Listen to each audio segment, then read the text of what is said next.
Bismillahirrahmanirrahim. Assalamualaikum warahmatullahi wabarakatuh.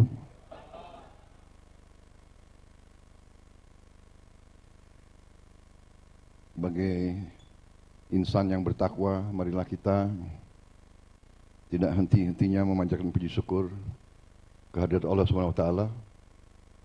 Kita masih diberi kesehatan, masih diberi nafas untuk sore hari ini berbuka puasa di markas besar PAN dalam keadaan sehat walafiat, tidak kekurangan sesuatu apapun.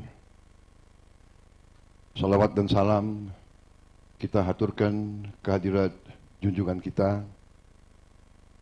baginda Nabi besar Muhammad Rasulullah Sallallahu Alaihi Wasallam yang telah memberi kepada kita agama dan peradaban. Saudara-saudara sekalian,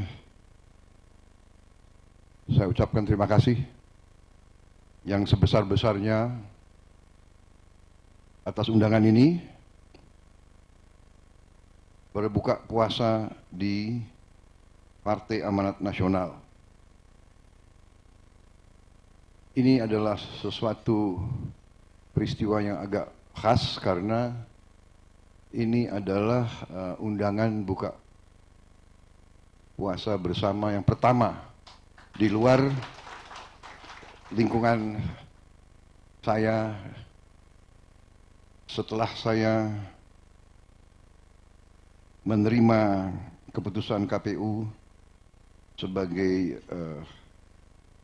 presiden terpilih dan Mas Gibran Rakabuming Raka sebagai wakil presiden terpilih dalam pemilihan presiden yang baru lalu kita laksanakan bersama. Saudara-saudara sekalian,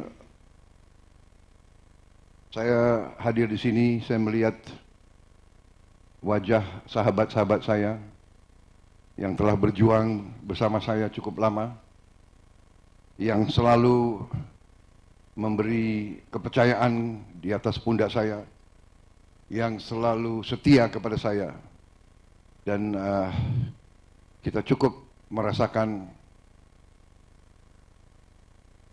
artinya kekalahan, tapi sebagai pendekar, sebagai pejuang politik, kita faham dan kita mengerti bahwa perjuangan mencapai cita-cita yang mulia memang tidak ringan. Penuh dengan rintangan, penuh dengan cobaan, penuh dengan kekecewaan, penuh dengan kesedihan.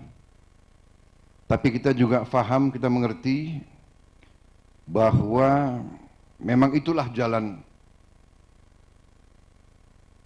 bagi mereka yang ingin memperjuangkan cita-cita yang mulia. Saudara-saudara sekalian, PAN memang bisa dikatakan adalah partai religius yang nasionalis, tetapi religiusnya memang berbasis Islam, tapi Islam yang moderat, Islam yang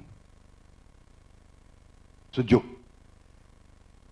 Islam yang rasional, Islam yang modern. Karena itu memang dari segi watak, karakter, dan bakat serta sikap pandang tokoh-tokoh dan kader-kader PAN cocok dengan tokoh-tokoh dan kader-kader partai-partai kebangsaan yang lain. Karena itu PAN itu mudah untuk diajak berkawan. Dan kalau diajak berkawan, ya menjadi kawan sejati. Gitu. Karena ya Gus Miftah, kawan itu ada banyak jenisnya. Ya, sampai dalam bahasa Inggris itu ada dikatakan a friend in need is a friend indeed. Kawan sejati adalah kawan di saat susah. Kalau di saat baik, di saat senang, kawan banyak sekali. Yang nggak pernah nongol sekian tahun, nongol semua sekarang. Yang repot nongol, bawa daftar titipan lagi. Ya, jadi, ya saya dikatakan, Pak Jokowi mengatakan, ya Mas Bowo, ya itulah nanti, Mas Bowo siap-siap aja. Apalagi masa pengalihan ini kan cukup lama, 7 bulan. Tiap hari ada yang minta ketemu, ujungnya juga apa. Tapi begini, saudara-saudara sekalian, ya. Apa yang mendorong kita? Jadi saya, maaf ini saya kok kurang sistematis ya. Aduh, grogi saya soalnya begitu banyak apa orang-orang alim di sini. Iya kan? Soalnya ini saya latar belakangnya agak abangan sebetulnya. Gak apa-apa ya, saya berarti saya agak apa tuh? Agak rewind sedikit boleh. Yang saya hormati Bapak Zulkifli Hasan, Ketua Umum Partai Amanat Nasional. Kawan saya, wakil saya dahulu kala, Pak Atta Rajasa, Ketua Majelis Penasihat Partai. Ketua Dewan Pakar Bapak Derajat Wibowo, para Wakil Ketua Umum Bapak Asman Abdur, Bapak Yandri Susanto, Bapak Viva Yoga Muladi, Bendahara Umum Bapak Totok Daryanto, Sekjen PAN yang nggak pernah diganti-ganti, Pak Edi Suparno,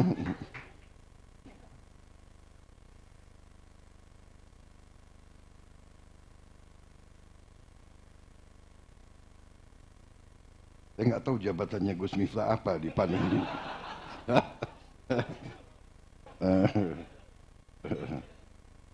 Guru spiritual Pak Gus Miftah Maulana Habibur Rahman.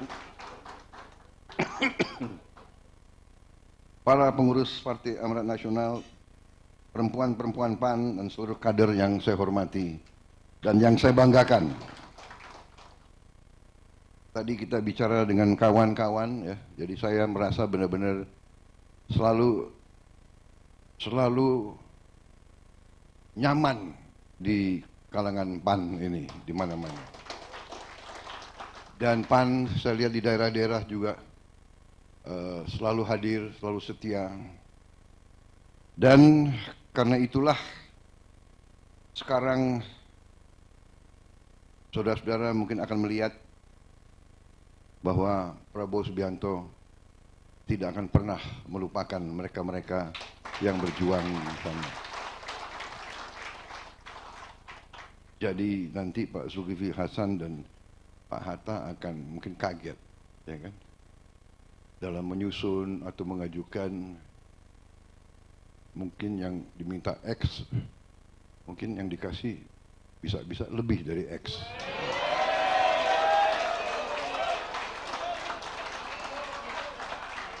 Tapi syaratnya adalah memang akan diberi putra-putri yang terbaik. Saudara-saudara, kita berjuang di politik ini dan kita berjuang karena tentunya kita ingin memberi suatu pengabdian kepada rakyat kita. Kita ingin memberi perbaikan kepada rakyat kita. Saya kira itu yang mendorong perjuangan suatu partai politik. Kalau tujuan kita hanya untuk kita berkuasa, ini menurut saya ujungnya mungkin tidak bagus. Tidak bagus bagi bangsa kita dan rakyat kita. Kalau semua partai politik dipimpin oleh elit partai yang tujuannya adalah ingin mencari kekuasaan untuk kekuasaan. Power for the sake of power. Ingin mencari kekuasaan hanya untuk kekuasaan, lebih-lebih mencari kekuasaan untuk memperkaya diri, memperkaya keluarga, dan memperkaya kelompok. Ini ujungnya tidak baik untuk bangsa. Ini adalah pelajaran sejarah yang bisa membawa suatu negara ke arah kemakmuran adalah pemimpin-pemimpin yang utama adalah pemimpin-pemimpin yang bersih, yang jujur, yang capable, yang bisa membawa kebaikan bagi rakyat dan masyarakat. Itu adalah pelajaran sejarah peradaban manusia. Kuncinya adalah di pemimpin. Kalau pemimpin-pemimpinnya bersih, capable, suatu bangsa bisa sangat bisa berhasil. Masalahnya adalah letaknya di situ. Karena itu partai-partai politik harus menjadi atau merupakan wadah, wahana untuk mencari pemimpin-pemimpin yang seperti tadi itu.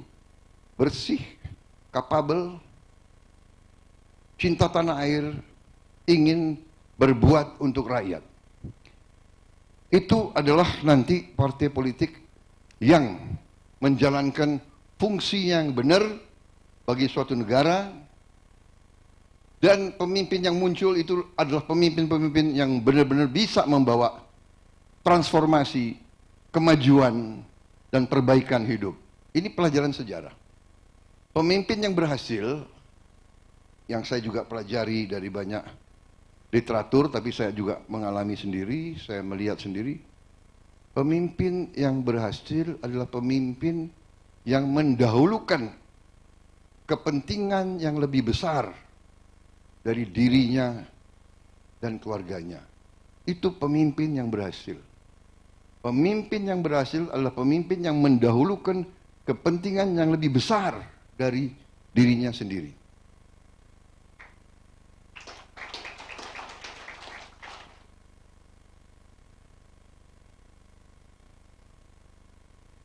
Kenapa saudara-saudara berhimpun? Saudara-saudara, bapak-bapak, ibu-ibu berhimpun dalam suatu wadah ini, pasti saudara-saudara terdorong oleh suatu cita-cita, suatu idealisme, ingin melihat perbaikan dan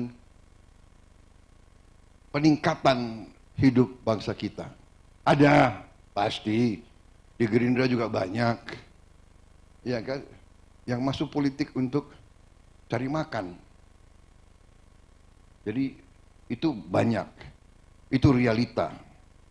Tapi saya ingin sampaikan pendapat saya bahwa kita sekarang harus benar-benar menyadari bahwa bangsa kita membutuhkan lapisan pemimpin-pemimpin yang tadi itu, yang bersih, yang capable. Bersih, jujur, tidak capable. Ibarat nahkoda, kapal, ya kan, yang hatinya baik, berakhlak, tapi tidak bisa navigasi kapalnya. Ya, tabrak juga. Karang-karang, kan begitu. Jadi ini, kok inilah eh, seleksi yang harus kita capai. Saudara-saudara, bangsa kita sangat kaya. Berkali-kali saya katakan, di mana-mana kita dengar, tapi akhir-akhir ini, apalagi sesudah tanggal 14, di mana kita melihat benar-benar bahwa amanat rakyat, mandat rakyat sudah jatuh di pundak kita, akhirnya malah saya merasa harus bekerja lebih keras lagi. Jadi kemenangan ini ternyata tidak membawa suatu euforia, suatu kegembiraan yang meluap-luap. Saya kira ini yang tadi disinggung oleh Gus Miftah ya, bahwa Umar ya, begitu diangkat menjadi khalifah, yang diucapkan justru inna ilahi wa inna ilaihi rajiun. Karena mungkin merasa tanggung jawab. Karena itu saya sejak tanggal itu hampir tiap hari mengumpulkan para pakar dari semua sektor. Dan semakin saya pelajari, semakin saya melihat betapa kaya bangsa Indonesia, betapa potensi bangsa ini luar biasa, yang hanya dengan sedikit perbaikan manajemen bisa memberi hasil yang sangat banyak. Tapi juga bahwa kita harus mengakui, kita harus introspeksi diri, mawas diri, kita sebagai elit, kita harus elit politik, elit kemasyarakatan, kita harus sekarang melihat kelemahan-kelemahan sistem kita. Dan kita tidak boleh, menurut saya, ya, menganggap bahwa semua itu sudah baik. Jadi tidak hanya orang-orang tertentu yang bicara negara kita sedang tidak baik-baik saja, ya kan? Kita juga merasakan. Karena itu kita ingin memperbaiki. Saya ambil contoh saja yang sangat sederhana. Bahwa kita, bangsa Indonesia ini diberi karunia luar biasa oleh Yang Maha Kuasa. Di mana para pakar energi luar negeri, internasional sudah mengatakan Indonesia nanti dalam waktu tidak lama bisa menjadi 100% swasembada energi, swasembada BBM, dan BBM-nya itu hijau. BBM itu dari tanaman. BBM itu ramah lingkungan. BBM kita nanti tidak akan merusak, tidak akan memberi polusi. Kita yang bisa 100%, solar kita 100% bisa dari kelapa sawit. Kemudian bensin kita, petroleum kita bisa 100% dari etanol. Etanol itu bisa dari tebu, bisa dari singkong, bisa dari aren. Dan teknologinya ada di depan mata kita. Sehingga mungkin saudara pernah dengar pidato saya waktu Eropa ngancem-ngancem mau boikot kelapa sawit kita. Saya jawab, terima kasih. Alhamdulillah. Iya kan? Karena dengan demikian kita bisa gunakan kelapa sawit itu untuk menjadi solar untuk rakyat kita. Saudara-saudara, saya hitung tiap tahun solar yang kita beli dari luar negeri itu nilainya sekitar 20 miliar dolar.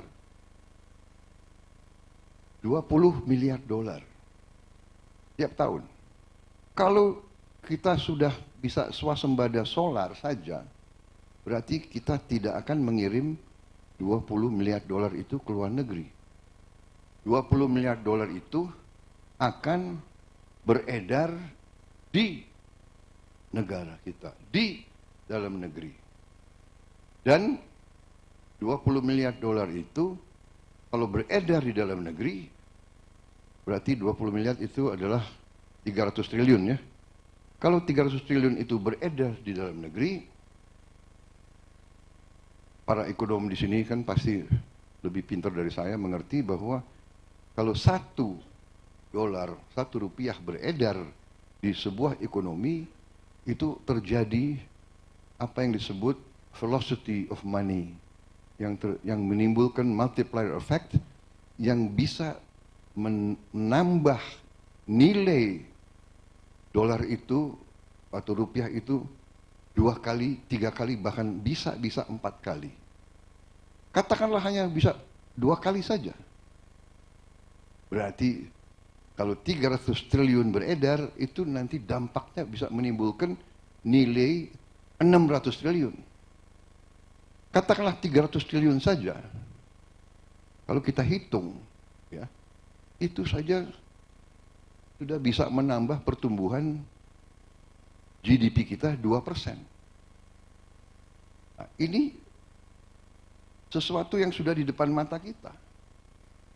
Produksi kelapa sawit kita sekarang 48 juta ton. Dan mungkin sebentar lagi bisa naik ya. 60 juta kalau tidak salah. Luar biasa kita. Kita sekarang produsen kelapa sawit terbesar di dunia.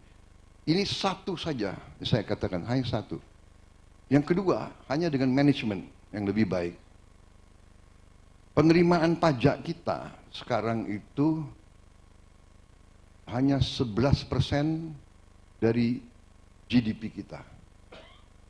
11% dari GDP kita. Di Orde Baru pernah 14%. Sekarang Thailand kalau tidak salah sudah 16%. Kalau tidak salah ya, Malaysia sekitar itu 16%. Kamboja mungkin lebih. Nah, kenapa kok kita hanya 10%? Bedanya apa orang Thailand, orang Malaysia, orang Kamboja sama kita? Bedanya apa? Kulit sama, warna rambut sama. Jadi ada apa? Apakah kita lebih bodoh dari orang Malaysia? Apa kita lebih bodoh dari orang Thailand? Apa kita lebih bodoh atau kita lebih malas? Atau kita lebih apa? We must find an answer. Kita harus tanya.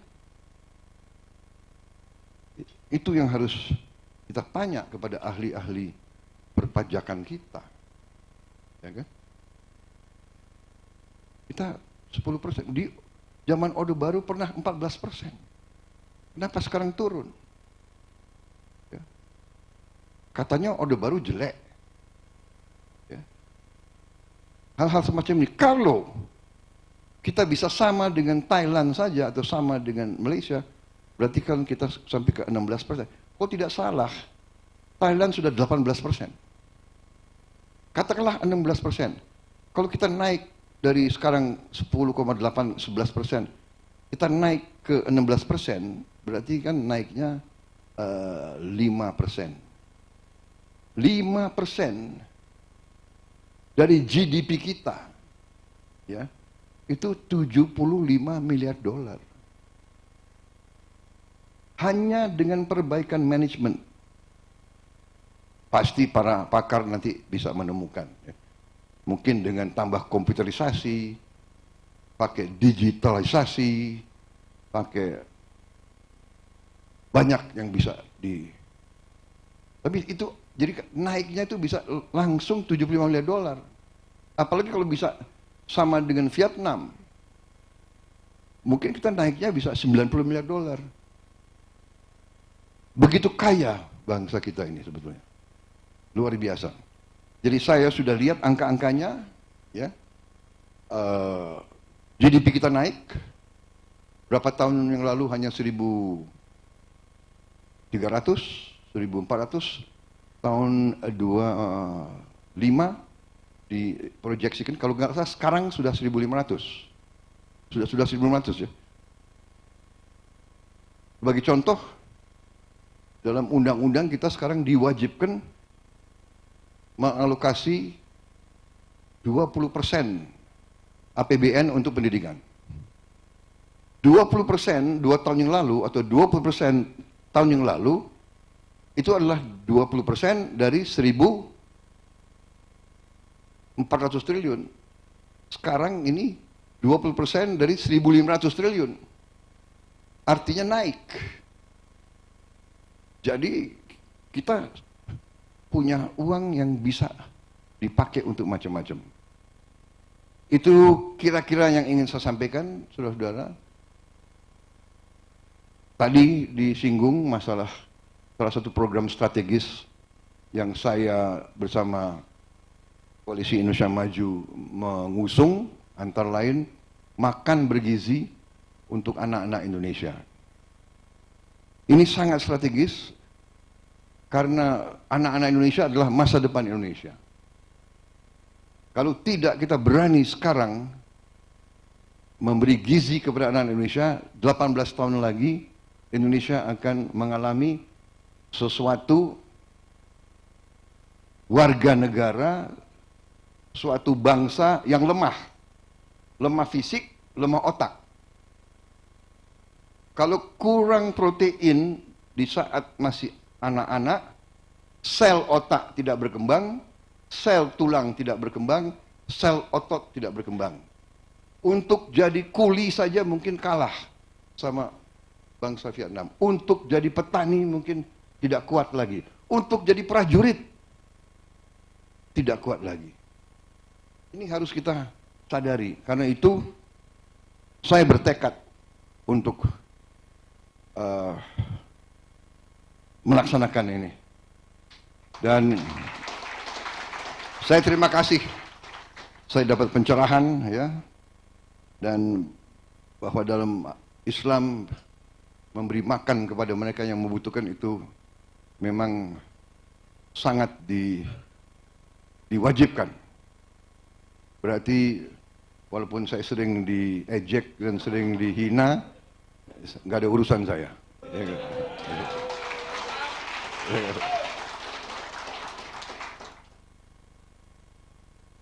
Saya tadinya agak sedikit shock waktu saya dapat nilai 11 dari 100.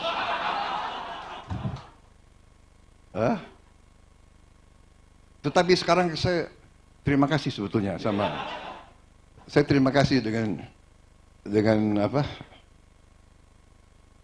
Dengan rival-rival saya kemarin itu. Semakin mereka ngejek saya, semakin rakyat cinta sama saya. Gitu. Ya. Saya sangat terharu saya lihat anak-anak Indonesia. Bisa kita pertimbangkan Pak Hatta, Pak Zul, usia nyoblos kita turunkan jadi 10 gitu. Kita menang besar Pak. Saya terharu karena saya lihat ya di vlog-vlog itu ya, di sosmed ya, anak-anak nangis-nangis, marah-marah kalau orang tuanya nggak pakai kaos gemoy, ya kan? Padahal aku tadinya ngerti aja enggak apa itu gemoy itu.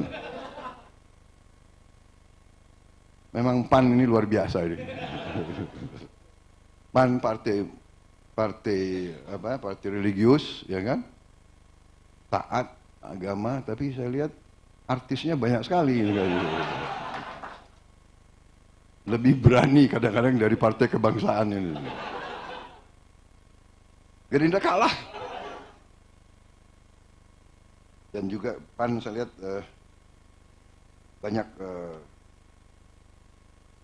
banyak kader-kader yang semangat, yang selalu gembira, senyum.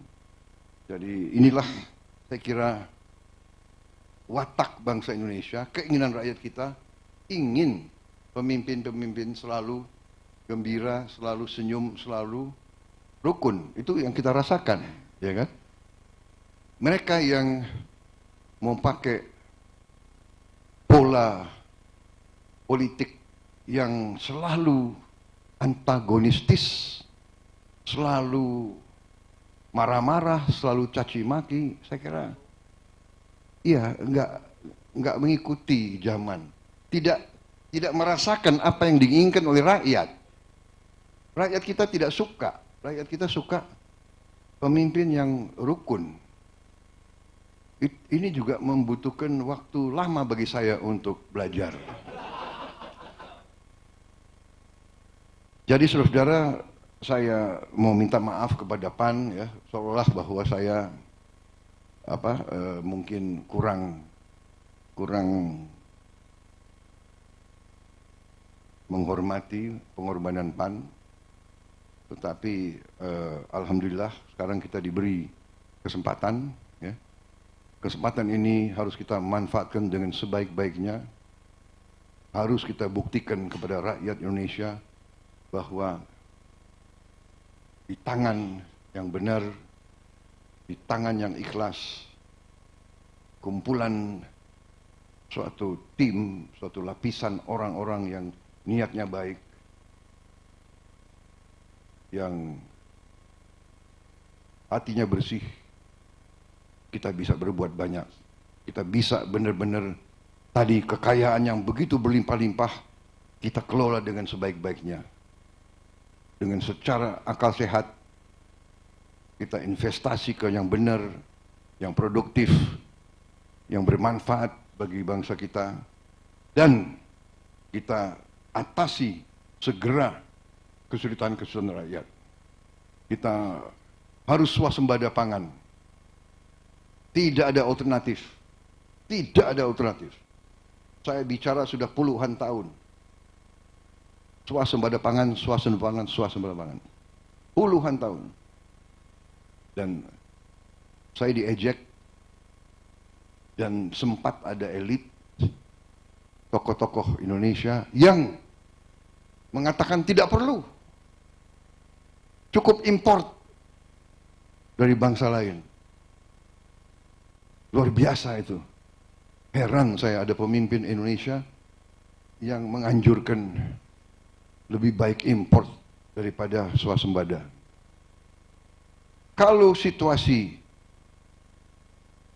kedaruratan, ya, ada kekurangan, kita import terpaksa. Tapi bukan import tanpa kita berjuang untuk swasembada. Saudara-saudara sekalian, ya kan? Pemikiran ekonomi neoliberal, free market, perdagangan bebas, iya, dalam keadaan ideal. Dalam keadaan tidak ideal, tidak akan berlaku.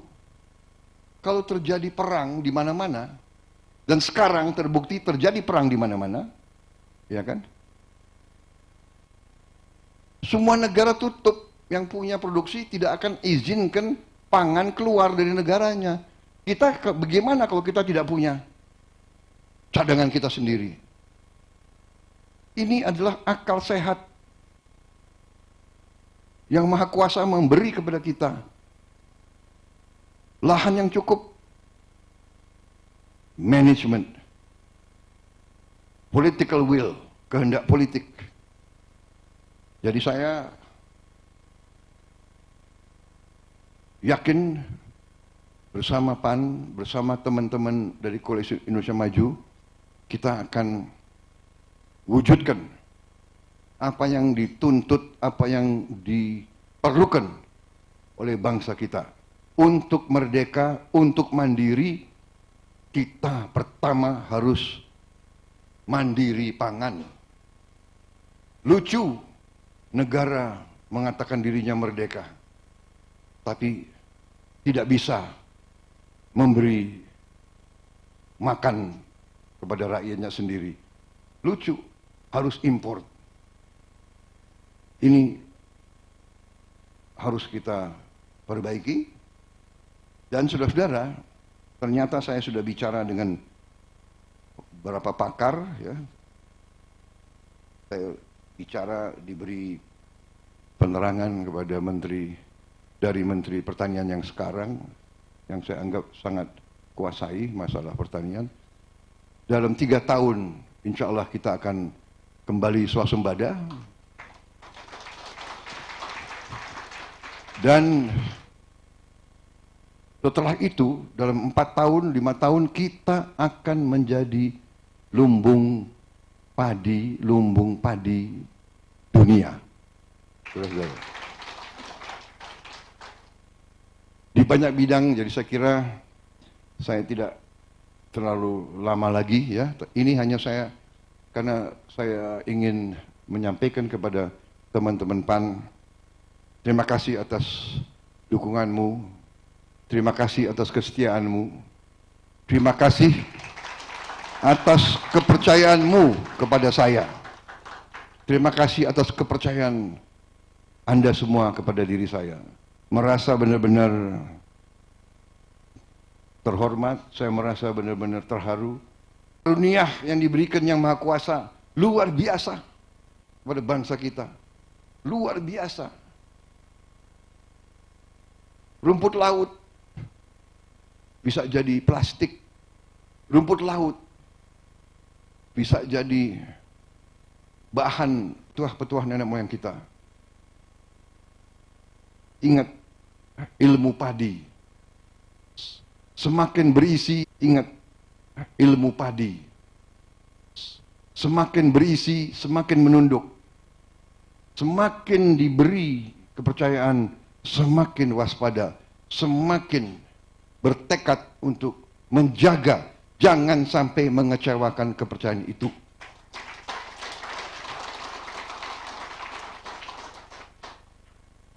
Sekali lagi terima kasih Partai Amanat Nasional, terima kasih Pak Sulhas, Pak Hatta Rajasa, tokoh-tokoh semua yang hadir, perjuangan saudara-saudara, ya. Mari kita berbuat yang terbaik untuk bangsa kita.